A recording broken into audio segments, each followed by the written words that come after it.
Hi hello friends, welcome back. Premam സീരീസിൻ്റെ എല്ലാ എപ്പിസോഡും ഞാൻ ഈ ഒരു ചാനലിൽ അപ്ലോഡ് ചെയ്യാറുണ്ട്. അപ്പോൾ നിങ്ങൾക്ക് ഈ ഒരു ചാനൽ ഇഷ്ടമാണെങ്കിൽ സബ്സ്ക്രൈബ് ചെയ്യാനും സപ്പോർട്ട് ചെയ്യാനും മറക്കല്ലേ കേട്ടോ. വീഡിയോ ഇഷ്ടമാണെങ്കിൽ ഒരു ലൈക്കും ഹൈപ്പൊക്കെ തന്ന് സപ്പോർട്ട് ചെയ്യണേ. അധ്യായം 348. അയ്യോ മാഡം, ഞങ്ങൾ ഇങ്ങനെ ഉപദ്രവിക്കാൻ ഉദ്ദേശിച്ചിട്ടൊന്നുമില്ല. അറിയാതെ സംഭവിച്ചതാണ്. നിങ്ങൾക്ക് എന്തെങ്കിലും പറ്റിയോ? ഹോസ്പിറ്റലിൽ പോവേണ്ടതുണ്ടോ? തൊഴിലാളികൾ ഒരാൾ ആശങ്കയോടെ തന്നെ ചോദിച്ചു. അവൾ ഗർഭിണിയാണെന്ന് മനസ്സിലായതുകൊണ്ട് തന്നെ അവർക്ക് വല്ലാതെ മാനസികമായ ബുദ്ധിമുട്ട് തോന്നി. അവളെ ഉപദ്രവിക്കണമെന്ന് യാതൊരുവിധ ഉദ്ദേശവും ആ തൊഴിലാളികൾക്ക് ഉണ്ടായിരുന്നില്ല. വിനയ് ഭാസ്കരനെ ഭയപ്പെടുത്തണമെന്ന് മാത്രമാണ് അവർ ആഗ്രഹിച്ചത്. നീലിമയെ വേദനിപ്പിക്കാൻ അവർ ഒരിക്കലും തന്നെ ഉദ്ദേശിച്ചിരുന്നതല്ല. നീലിമയുടെ കാലിൽ പരിക്കേറ്റത് കണ്ട് അവർ ഭയപ്പെട്ടു. മാത്രവുമല്ല, നീലിമ വേദന കൊണ്ട് എഴുന്നേൽക്കാൻ പോലും കഴിയാതിരിക്കുകയായിരുന്നു. തൊഴിലാളികൾ അവളെ പിടിച്ചെഴുന്നേൽപ്പിക്കാൻ ശ്രമിച്ചു. വേദന കാരണം നീലിമയുടെ നെറ്റിയിൽ വിയർപ്പ് പൊടിഞ്ഞിരുന്നു. അവൾക്ക് ദുരുദ്ദേശങ്ങളൊന്നുമില്ലെന്ന് അവർക്ക് അറിയാമായിരുന്നു. അതിനാൽ അവരെ നോക്കി പുഞ്ചിരിച്ചുകൊണ്ട് തന്നെ നീലിമ എഴുന്നേറ്റു. എനിക്ക് കുഴപ്പമൊന്നുമില്ല, നിങ്ങളാരും പേടിക്കണ്ട, അവൾ പറഞ്ഞു. സത്യത്തിൽ അവൾക്ക് നല്ല വേദനയുണ്ടായിരുന്നു. പക്ഷേ അതിനേക്കാൾ വലിയ പ്രശ്നമാണ് സൈറ്റിൽ നടക്കുന്നത് എന്ന കാര്യം അവൾക്ക് ബോധ്യപ്പെട്ടതാണ്. അതുകൊണ്ട് മാത്രം അവൾ തൻ്റെ വേദന മറന്നുകൊണ്ട് തന്നെ സംസാരിക്കാൻ തുടങ്ങി. പക്ഷേ നിങ്ങൾ ഈ പ്രശ്നം ഇപ്പോഴിങ്ങനെ തുടർന്നു പോവരുത്. അതൊരിക്കലും ഒരു പരിഹാരമുണ്ടാക്കില്ല. കൂടുതൽ പ്രശ്നങ്ങളിലേക്ക് പോകുകയേ ചെയ്യൂ. ഞാൻ അതിന് പരിഹാരമുണ്ടാക്കി തരാം. എന്നെ വിശ്വാസമുണ്ടെങ്കിൽ ദയവ് ചെയ്ത് ഈ ബഹളം അവസാനിപ്പിക്കണം. തൊഴിലാളികളെ അനുനയിപ്പിക്കാൻ നീലിമ ആത്മാർത്ഥമായി തന്നെ ശ്രമിച്ചു. പക്ഷേ ആ ശ്രമം എത്രമാത്രം പ്രായോഗികമാണെന്ന് അവൾക്കറിയില്ലായിരുന്നു. എങ്കിലും സിദ്ധാർത്ഥിന്റെ കമ്പനിയിലെ ഒരു പ്രശ്നമായതുകൊണ്ട് തന്നെ അത് പരിഹരിക്കാൻ തന്നെ കൊണ്ടാവുമെന്ന് ചെയ്യണമെന്ന് അവൾ സ്വയം തീരുമാനിച്ചിരുന്നു. സിദ്ധാർത്ഥിന്റെ അഭാവത്തിൽ ഇത് തനിക്ക് ഭംഗിയായി തന്നെ പൂർത്തീകരിക്കാൻ സാധിക്കുമെന്നും അവൾക്കറിയാം. അവനെ അലട്ടുന്ന പ്രശ്നമാണെങ്കിൽ അത് പരിഹരിച്ചു കൊടുക്കുക തന്നെ ചെയ്യുമെന്ന് നീലിമ തീരുമാനിച്ചു. അവളുടെ കാലിൽ ചവിട്ടിപ്പോയത് കൊണ്ട് തന്നെ കുറ്റബോധമുണ്ടായിരുന്ന ഒരു തൊഴിലാളി പറഞ്ഞു. മാഡം പറയുന്നതിൽ കാര്യമുണ്ട്. അയാൾ പറഞ്ഞു നിർത്തിയപ്പോൾ പിന്നിൽ നിന്നും ഒരു പെൺകുട്ടി സംസാരിച്ചു കൊണ്ടുവന്നു. മാഡം പറയുന്നതിൽ മാത്രമാണ് കാര്യമുള്ളത്. ഈ കാറ് നശിപ്പിച്ച അതിന്റെ ഗുണച്ചെലവ് നിങ്ങൾ തന്നെ കൊടുക്കേണ്ടി വരും. ഇതൊന്നും അറിയാതെയാണോ ഒരു സമരത്തിനിറങ്ങി പുറപ്പെടുന്നത്? അതെല്ലാം പോട്ടെ, ഇവരിൽ ആർക്കെങ്കിലും എന്തെങ്കിലും സംഭവിച്ചു കഴിഞ്ഞാൽ നിങ്ങൾ ആരോട് പോയി സമാധാനം പറയും? ഇത്രയും ബോധമില്ലാത്ത ആളുകളാണോ നിങ്ങൾ? ആ പെൺകുട്ടി തൊഴിലാളികളോട് ചോദിച്ചു. നീലിമക്ക് ആ ശബ്ദം എവിടെയോ കേട്ടതുപോലെ തോന്നി. നീലിമ ആ പെൺകുട്ടിയെ തിരിഞ്ഞു നോക്കി. പക്ഷേ അവൾക്ക് അതാരാണെന്നൊന്നും തിരിച്ചറിയാൻ സാധിച്ചില്ല. എവിടെയോ കണ്ടു മറന്ന മുഖം പോലെ തോന്നിയെങ്കിലും അതാരാണെന്ന് ഓർത്തെടുക്കാൻ കഴിയാതെ നീലിമ നിന്നു. അപ്പോൾ ആ പെൺകുട്ടി നീലിമക്ക് അരികിലേക്ക് വന്നുകൊണ്ട് ചോദിച്ചു. എന്തുപറ്റി? എന്തെങ്കിലും പ്രശ്നമുണ്ടോ? കാലു വേദനിച്ചോ? ആ പെൺകുട്ടി ചോദിച്ചത് കേട്ട് നീലിമ പുഞ്ചിരിച്ചു. എനിക്കൊരു കുഴപ്പമില്ല, അവൾ പറഞ്ഞു. അപ്പോൾ തൊഴിലാളികൾ ചിലർ ചോദിച്ചു. നിങ്ങൾ ആരാണ്? നിങ്ങൾ ഇവിടുത്തെ മുതലാളിമാർ അയച്ചതാണോ? നിങ്ങൾ ഇവിടെ വന്ന് വാദിക്കേണ്ട കാര്യമൊന്നുമില്ല. അല്ല, നിങ്ങൾ എന്താ വക്കീലാണോ? തൊഴിലാളികളിൽ ചിലർ പരിഹസിച്ചു ചോദിച്ചത് കേട്ട് പെൺകുട്ടി പറഞ്ഞു. എൻ്റെ പേര് രാധിക വർമ്മ, വിശ്വ ഗ്രൂപ്പിന്റെ ലീഗൽ അഡ്വക്കേറ്റ് ആണ്. നിങ്ങളുടെ പ്രശ്നം പരിഹരിക്കാൻ എന്നെ മുതലാളിമാർ ഇങ്ങോട്ടേക്ക് അയച്ചതാണെന്ന് തന്നെ കൂട്ടിക്കോ. ആ പെൺകുട്ടി പറഞ്ഞത് കേട്ട് തൊഴിലാളികൾ അവളെ തന്നെ നോക്കി നിന്നു. അവളൊരു വക്കീലാണെന്ന് അറിഞ്ഞപ്പോൾ അവർക്ക് അവളോടുള്ള ബഹുമാനം കൂടി. മാഡം, ഞങ്ങൾക്ക് നീതി കിട്ടാൻ എന്തെങ്കിലും വഴിയുണ്ടോ? ഉണ്ടെങ്കിൽ അതൊന്ന് പറഞ്ഞു തരണമേ. ഞങ്ങൾക്ക് എന്ത് ചെയ്യണമെന്നൊന്നും അറിയില്ല. ഞങ്ങളൊക്കെ സാധാരണക്കാരായതുകൊണ്ടാണോ ഇങ്ങനെയൊക്കെ പെരുമാറുന്നത്? തൊഴിലാളികൾ പറഞ്ഞത് കേട്ട് രാധിക അവരോട് പറഞ്ഞു. നിങ്ങൾക്ക് വേണ്ടി കൂടി തന്നെയാണ് ഞാൻ സംസാരിക്കുന്നത്. അതിനു വേണ്ടി തന്നെയാണ് ഞാനിപ്പോൾ വന്നത്. എൻ്റെ കയ്യിലുണ്ടായിരുന്ന ഈ പ്രമാണം കണ്ടോ? ഇത് നിങ്ങളുടെ പ്രശ്ന പരിഹാരത്തിനുള്ളതാണ്. പക്ഷേ ഇതിൽ കുറച്ച് പോയിന്റുകൾ രേഖപ്പെടുത്തിയിട്ടില്ല. അതുകൂടെ ചേർത്ത് കഴിഞ്ഞാൽ നിങ്ങൾ അർഹിക്കുന്ന നഷ്ടപരിഹാരം നിങ്ങൾക്ക് ലഭിക്കും. നിങ്ങളുടെ തടഞ്ഞു വെച്ച വേതനവും ലഭിക്കും. അതുപോലെ രാധിക പറഞ്ഞത് സത്യമാണെന്ന് അവർക്ക് മനസ്സിലായി. തൊഴിലാളികൾ അത് കേട്ട് ശാന്തരായി. രാധിക പറയുന്നത് സത്യമാണ്. ഞാനും പറഞ്ഞല്ലോ ഈ പ്രശ്നം പരിഹരിക്കാൻ ശ്രമിക്കുമെന്ന്. നിങ്ങൾ ഞങ്ങളെ വിശ്വസിക്കണം. ദയവായി ഞങ്ങൾക്ക് കുറച്ച് സമയം തരണം. നിങ്ങളുടെ പ്രശ്നത്തിന് പരിഹാരമുണ്ടാവും. തൊഴിലാളികളെ ശാന്തരാക്കാൻ ശ്രമിച്ചുകൊണ്ട് തന്നെ നീലിമയും സംസാരിച്ചു. ഇത് കേട്ട തൊഴിലാളികൾ ഒടുവിൽ നീലിമയും രാധികയും വിശ്വസിക്കാൻ തന്നെ തുടങ്ങി. ഈ കുഴപ്പത്തിൽ നിന്നും രക്ഷപ്പെടാൻ ഒരു മാർഗവുമില്ലെന്ന് അവർക്കറിയാമായിരുന്നു. വക്കീലും നീലിമയും ഒരു പക്ഷേ അവരുടെ ഏക പ്രതീക്ഷയാവുമെന്ന് അവർ കരുതി. എങ്കിൽ ശരി, നിങ്ങൾ പോയിക്കോ, ഞങ്ങൾ നിങ്ങളെ വിശ്വസിക്കുന്നു, തൊഴിലാളികളുടെ നേതാവ് നീലിമയോടും രാധികയോടും പറഞ്ഞു. എന്നിട്ട് അവർക്ക് പോവാൻ വഴിയൊരുക്കി കൊടുത്തു. രാധിക നീലിമയുടെ കൈ പിടിച്ചു കൊടുത്തിന് അവിടെ നിന്ന് മുന്നോട്ട് നടന്നുപോയി. ഹാവു, ഒരുവിധം പ്രശ്നം അങ്ങ് പരിഹരിച്ചല്ലോ.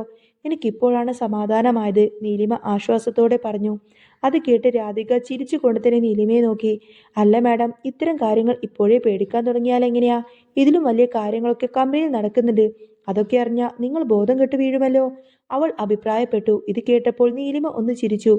അപ്പോൾ അവൾ വിനയ് ഭാസ്കറിനെ കാർ നോക്കുകയായിരുന്നു.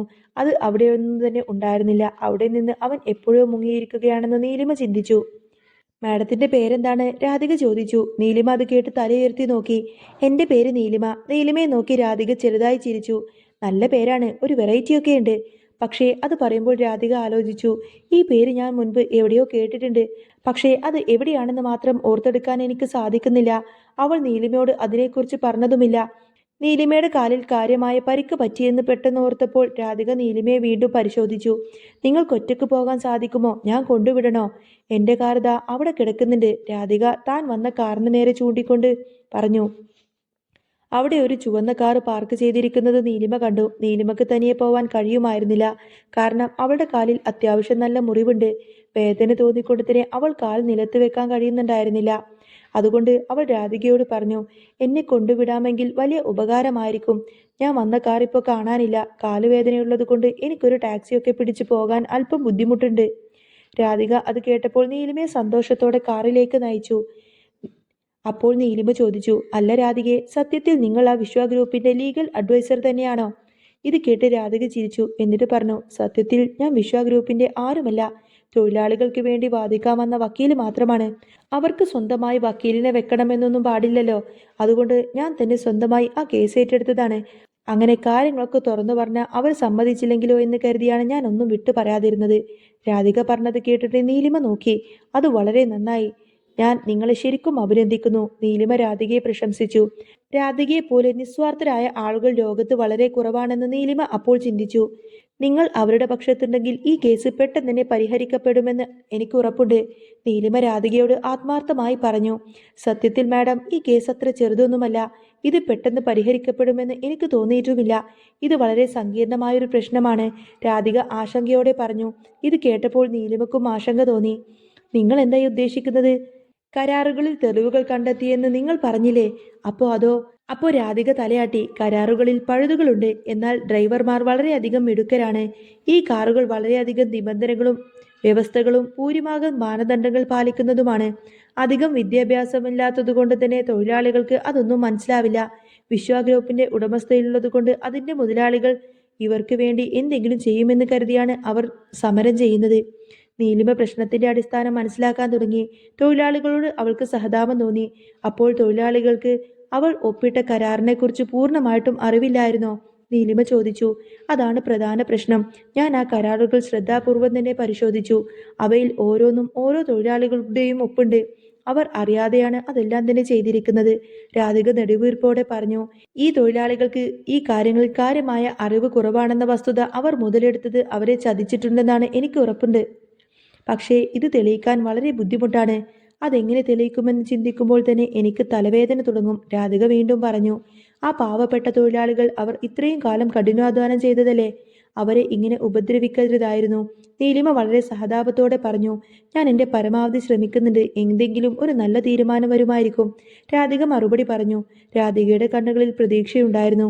അവളുടെ പുഞ്ചിരിക്ക് പിന്നിൽ എന്തോ ഒരു മാന്ത്രിക ശക്തിയുള്ളതായി നീലിമക്ക് തോന്നി.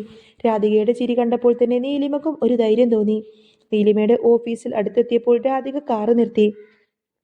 നീലിമ കാറിൽ നിന്നും ഇറങ്ങി. ഇപ്പോൾ അവളുടെ കാലിൽ വലിയ വേദന കുറവുണ്ടായിരുന്നു. എന്നിട്ടും അവൾ നടക്കാൻ പ്രയാസപ്പെടുന്നത് കണ്ടപ്പോൾ രാധിക ചോദിച്ചു, എന്തെങ്കിലും പ്രശ്നമുണ്ടോ? നമുക്ക് ഹോസ്പിറ്റലിലേക്ക് പോകണോ? അവൾ ചോദിച്ചത് കേട്ട് നീലിമ പറഞ്ഞു, വേണ്ട, കുഴപ്പമൊന്നുമില്ല. അത് കേട്ടപ്പോൾ നീലിമയോട് യാത്ര പറഞ്ഞുകൊണ്ട് തന്നെ രാധിക അവിടെ നിന്നും പോയി. നീലിമ കമ്പനിയിൽ തിരിച്ചെത്തിയപ്പോൾ സമയം ഉച്ചയായിരുന്നു. എല്ലാവരും ഉച്ചഭക്ഷണത്തിന് പോയിരുന്നു. നീലിമ വീണ്ടും ഓഫീസിലേക്ക് കയറി. അവിടെ അപ്പോൾ വിനയ് ഭാസ്കർ ഉണ്ടായിരുന്നു. അയാൾ എപ്പോഴാണ് തിരികെ വന്നത്? നീലിമ അവനെ നോക്കി അത്ഭുതപ്പെട്ടു. വിനയ് ഭാസ്കർ അത്രയും പ്രശ്നമുള്ള സ്ഥലത്ത് തന്നെ ഉപേക്ഷിച്ചിട്ട് വന്നു എന്ന് അവൾക്ക് വിശ്വസിക്കാൻ കഴിഞ്ഞില്ല. അവൾക്ക് അയാളോട് ദേഷ്യം തോന്നി. അവൾ മുന്നിട്ട് വന്ന് വിനയ് ഭാസ്കറിന്റെ മുറിയിലെ വാതിലങ്ങ് ദേഷ്യത്തോടെ മുട്ടി. വിനയ് ഭാസ്കർ തല ഉയർത്തി നോക്കി. അത് നീലിമയാണെന്ന് കണ്ടപ്പോൾ അയാളുടെ മുഖഭാവം മാറി. എന്താ, തനിക്ക് എന്തെങ്കിലും പറയാനുണ്ടോ? വിനയ് ഭാസ്കർ അവളോട് ദേഷ്യത്തോടെ തന്നെ ചോദിച്ചു. അത് കേട്ടപ്പോൾ നീലിമ അവന്റെ മുറിയിലേക്ക് കടന്നു ചെന്നുകൊണ്ട് പറഞ്ഞു, ആ സൈറ്റിൽ തൊഴിലാളികൾക്ക് സംഭവിക്കുന്നത് എന്താണെന്ന് നിങ്ങൾക്കറിയാമല്ലോ. എന്നിട്ടും നിങ്ങൾ എന്താ അവരെ സഹായിക്കാത്തത്? നിങ്ങൾ ഇത്രയ്ക്കും വലിയ ഭീരുവാണോ? ഒരു ഗർഭിണിയായ സ്ത്രീയെ അവിടെ അവർക്ക് മുന്നിൽ ഉപേക്ഷിച്ചിട്ട് കടന്നു കളയാൻ മാത്രം നിങ്ങൾ ദുഷ്ടനാണോ? നീലിമ തന്റെ ദേഷ്യം അവനോട് പ്രകടിപ്പിച്ചു. അപ്പോഴൊന്നും വിനയ് അവളുടെ മേലുദ്യോഗസ്ഥനാണെന്ന കാര്യമൊന്നും അവൾ ഓർത്തില്ല. അവളുടെ ദേഷ്യം ശ്രദ്ധിച്ച വിനയ് ഭാസ്കർ പറഞ്ഞു, തന്നെ അവിടെ ഒറ്റയ്ക്ക് വിട്ടിട്ട് പോകുന്നതൊന്നുമല്ല. തനിക്ക് അവിടെ രാധിക തുണയായി നിൽക്കുമെന്ന് എനിക്കറിയാമായിരുന്നു. പിന്നെ തൊഴിലാളികളുടെ പ്രശ്നത്തിൽ ഇടപെടാതിരുന്നത് അത് എനിക്ക് അവരോട് നേരിട്ട് സഹായിക്കണമെന്ന് പറയാനും സാധിക്കാത്തതുകൊണ്ടാണ്. കാരണം എനിക്ക് ഡെവലപ്പർമാരുടെ കണ്ണിലെ കരടാവാനൊന്നും ആഗ്രഹമില്ല. അല്ലാതെ തന്നെ അവരെ സഹായിക്കാനുള്ള വഴികൾ ഞാൻ നോക്കുന്നുണ്ട്. അതിനെനിക്ക് ആരുടെയും ശുപാർശയൊന്നും ആവശ്യമില്ല. തനിക്ക് മറ്റെന്തെങ്കിലും പറയാനുണ്ടോ? അവൻ ചോദിച്ചത് കേട്ട് നീലിമ പറഞ്ഞു, നിങ്ങൾ എന്തെങ്കിലും കാര്യം ചെയ്യുന്നുണ്ടെന്ന് പറഞ്ഞാൽ പോരാ, അവർക്ക് വേണ്ടി കാര്യമായി എന്തെങ്കിലും തന്നെ ചെയ്യണം. ആ തൊഴിലാളികളെല്ലാം തന്നെ പണം കിട്ടാതെ വല്ലാതെ വിഷമിക്കുന്നുണ്ട്. അവർ സാധാരണക്കാരാണ്. അവർക്ക് വലിയ വില കൊടുത്ത് ഒരു വക്കീലിനെ നിർത്താനോ കൂടുതൽ വാദിക്കാനോ ഒന്നും തന്നെ സാധിക്കില്ല. നിങ്ങൾക്ക് സഹായിക്കാൻ കഴിയുമെങ്കിൽ അവരെ സഹായിക്കണം, അപേക്ഷയാണ്. നീലിമ പറഞ്ഞത് കേട്ട് വിനയ് ഭാസ്കർ അവളെ നോക്കി. ഞാൻ പറഞ്ഞല്ലോ, എനിക്ക് ചെയ്യാനുള്ളതെല്ലാം തന്നെ ഞാൻ ചെയ്യുന്നുണ്ട്. അതിങ്ങനെ എല്ലാവരെയും അറിയിക്കേണ്ട കാര്യമൊന്നും എനിക്കില്ല. അവൻ അങ്ങനെ പറഞ്ഞപ്പോൾ അവൾക്ക് അല്പം ആശ്വാസം തോന്നി. കാരണം സിദ്ധാർത്ഥിന്റെ അതേ പ്രകൃതക്കാരനാണ് വിനയ് ഭാസ്കർ. അവൻ ഒരു കാര്യത്തിന് പരിഹാരമുണ്ടെന്ന് പറഞ്ഞു കഴിഞ്ഞാൽ ഉണ്ടായിരിക്കുമെന്ന് അവൾക്കറിയാമായിരുന്നു. ജോലിയിൽ അവന് കൃത്യനിഷ്ഠതയും കാര്യങ്ങളും എല്ലാം തന്നെ നീലിമക്ക് അറിവുള്ളതുമാണ്. അതുകൊണ്ട് തന്നെ അവൻ ഒരു കാര്യത്തിൽ ഇടപെട്ട് കഴിഞ്ഞാൽ അധികം ആശങ്കപ്പെടേണ്ടതില്ലെന്ന് അവൾ ചിന്തിച്ചുകൊണ്ടിരുന്നു. അപ്പോൾ വിനയ് ഭാസ്കർ പറഞ്ഞു, തനിക്കിവിടെ ആവശ്യത്തിൽ കൂടുതൽ ജോലികൾ ചെയ്യാനുണ്ടല്ലോ അല്ലേ? അനാവശ്യമായ കാര്യങ്ങൾ ഇടപെടുന്നത് നിർത്തിയിട്ട് അതൊക്കെ ഒന്ന് ചെയ്യാൻ നോക്ക്. വിനയ് ഭാസ്കർ പറഞ്ഞത് കേട്ടിട്ട് നീലിമ ഒന്നും തന്നെ പറയാതെ തിരിഞ്ഞു നടക്കാനൊരുങ്ങി. അപ്പോഴാണ് അവളുടെ കാലിലെ പരിക്കിനെ പറ്റിയിട്ട് വിനയ് ഓർക്കുന്നത്. അവൻ ഉടനെ പറഞ്ഞു, ഒന്ന് നിൽക്ക്, തന്റെ കാലിൽ ഇപ്പോൾ വേദനയുണ്ടോ? ഹോസ്പിറ്റലിലേക്ക് പോകണമെങ്കിൽ നമുക്ക് പോവാം. അത് കേട്ട് നീലിമ തിരിഞ്ഞു നിന്നുകൊണ്ട് തന്നെ പറഞ്ഞു, ഇല്ല, എനിക്ക് കുഴപ്പമൊന്നുമില്ല, ഹോസ്പിറ്റലിൽ പോവേണ്ട കാര്യമൊന്നുമില്ല. നീലിമ പറഞ്ഞത് കേട്ട് വിനയ് ഭാസ്കറിന്റെ മുഖത്ത് ആശങ്ക പ്രകടമായിരുന്നു. ഒന്നാമത് അവന് സിദ്ധാർത്ഥിനെ അല്പം ഭയമുണ്ട്. പിന്നെ നീലിമ ഗർഭിണിയായിരിക്കുന്നത് കൊണ്ട് അവൾക്ക് താൻ കാരണം ഇങ്ങനെ ഒരു വേദന അനുഭവിക്കേണ്ടി വന്നത് എന്ന കാര്യം ഓർത്തപ്പോൾ അവന് വല്ലാത്ത വിഷമം തോന്നി. അവൻ ഉടനെ പറഞ്ഞു, അവിടെ അവർ സമരത്തിലാണെന്ന കാര്യം മുൻപേ തന്നെ അറിഞ്ഞിരുന്നുവെങ്കിൽ ആ പ്രദേശത്തേക്ക് ഞാൻ തന്നെയും കൂട്ടി പോവില്ലായിരുന്നു. അവൻ ക്ഷമാപണത്തോടെയാണ് അത് പറഞ്ഞത്. അവൻ വളരെയധികം നല്ലവനാണെന്ന് നീലിമയ്ക്ക് അപ്പോൾ തന്നെ തോന്നി. അവൾ പറഞ്ഞു, എനിക്ക് കുഴപ്പമൊന്നുമില്ല, സൈറ്റിൽ പോയതുകൊണ്ട് ഇത്രയും കാര്യങ്ങളൊക്കെ അറിയാൻ സാധിച്ചല്ലോ, അതുകൊണ്ട് കുഴപ്പമില്ല. അവൾ അത്രയും മാത്രം പറഞ്ഞുകൊണ്ട് തന്നെ തിരിഞ്ഞു നടന്നു. അവൾ അങ്ങനെ തിരിഞ്ഞു പോകുന്നത് നോക്കിക്കൊണ്ട് തന്നെ വിനയ് ഭാസ്കർ നിന്നു. അവന്റെ മുഖത്ത് നല്ല ആശങ്ക പ്രകടമായിരുന്നു. അങ്ങനെ ആശങ്കയോട് കൂടെ തന്നെ നീലിമ പോകുന്നത് നോക്കി നിൽക്കുന്ന വിനയ് ഭാസ്കറിനെ കാണിച്ചുകൊണ്ടാണ് കേട്ടോ എപ്പിസോഡ് പൂർണ്ണമാവുന്നത്. അപ്പോൾ നിങ്ങൾക്ക് ഈ ഒരു ചാനൽ ഇഷ്ടമാവുകയാണെങ്കിൽ സബ്സ്ക്രൈബ് ചെയ്യാനും സപ്പോർട്ട് ചെയ്യാനും മറക്കല്ലേ. ഇതിൻ്റെ നെക്സ്റ്റ് എപ്പിസോഡ് നാളെ രാത്രി 8 മണിക്ക് തന്നെ ഞാൻ അപ്ലോഡ് ചെയ്യുന്നതായിരിക്കും കേട്ടോ. അപ്പോൾ ചാനൽ ഇഷ്ടമാണെങ്കിൽ സബ്സ്ക്രൈബ് ചെയ്യാനും സപ്പോർട്ട് ചെയ്യാനൊന്നും മറക്കല്ലേ. വീഡിയോ മുഴുവനായിട്ട് കണ്ടവരാണെങ്കിൽ വീഡിയോനെ കുറിച്ചുള്ള നിങ്ങളുടെ അഭിപ്രായം എന്താണെങ്കിലും കമൻസിലൂടെ അറിയിക്കണം കേട്ടോ. അപ്പോൾ ഇനി നെക്സ്റ്റ് വീഡിയോ ആയിട്ട് വരാം. ബൈ.